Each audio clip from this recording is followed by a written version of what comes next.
रात्रीची वेळ असते, रस्ता ओसाड असतो आणि बाहेर किर्र अंधार असतो. अशा वेळी गाडी चालवताना मी कधीच एकटा नसतो. माझ्यासोबत बसलेले स्वामी माझ्याकडे बघून मंद हसत असतात. तेव्हा मला वाटतं की ते मला सांगत आहेत, भिऊ नकोस, मी तुझ्या पाठीशी आहे.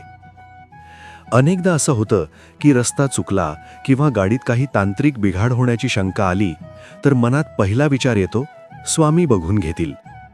स्वामींच्या अस्तित्वामुळे कारची केबिन एका मंदिरासारखी पवित्र वाटते.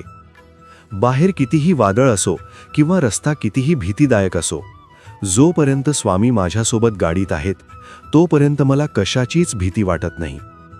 अक्कलकोट निवासी माझ्या रथाचे सारथी बनून मला सुखरूप घरी पोहोचवतील, हा दृढ विश्वासच मला कोणत्याही संकटात शांत ठेवतो.